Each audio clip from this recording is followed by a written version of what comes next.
asking a very specific question, but it's good that you have answered it through one of my bosses, because the Kenyan people are the ones we serve and they are our bosses.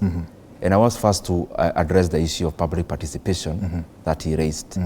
Unfortunately, the clip that you have played is not a clip that is referencing on the Finance Act. It is a clip that is referencing, or it is fetching the information from the finance bill. And there is a difference. If you check the bill that we debated in the House, and then you check whatever we actually ended up passing, you will see for sure. But he speaks about the 1.5% housing tax. Yes, I'm coming there. You'll see that the Kenyan, the leaders of Kenya, and especially in the National Assembly, we actually listen to Kenyans.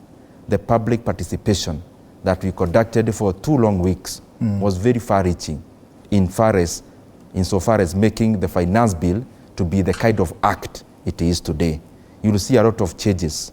The bill initially proposed a housing levy of 3%. After listening to Kenyans, and we incorporated the same, and Kenyans are of different areas. We listened to employers, we listened to employees, and Kenyans across all stratas. And therefore, we lowered that housing fund levy to actually 1.5%.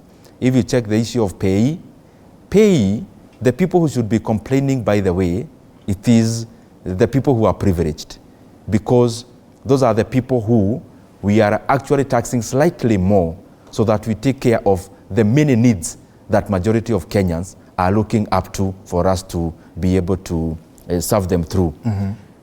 There are many issues in that Finance Act.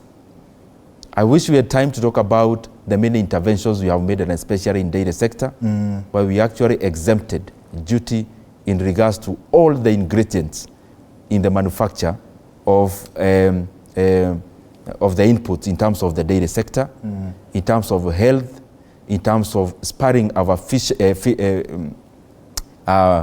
fishing subsector, in terms of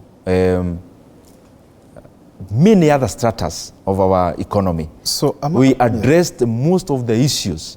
And I'm just cutting short because of time that Kenyans brought forth, because we respect their opinion, and that is how we actually ended up doing. So on MSME, Mheshimiwa, economy, the turnover tax rose from 1% to 3%. These are issues that we are, Kenyans have raised, even on the social media platforms. These are questions that they are raising, and any required to pay tax at the corporate rate of 30% on taxable profits. These are some of the issues in that. The threshold used to be 50 million.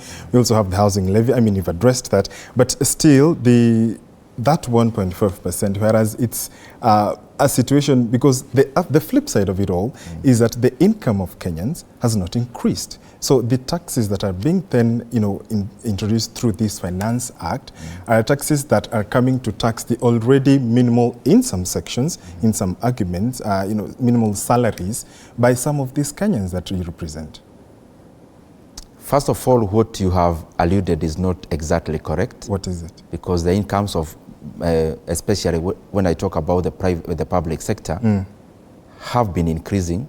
And for your information, public sector salaries increase by a minimum of 3% every year. Secondly, as you look at the many other sectors within the public area, the security area, the teachers, there is something the government has done in terms of increasing their take-home and disposable income. So this is going in tandem. However, we are also doing much more, not just on focusing on those who have pay slips. We are also focusing on other Kenyans who should take part in the growth of our country. And that is why we that is why we enhanced the turnover tax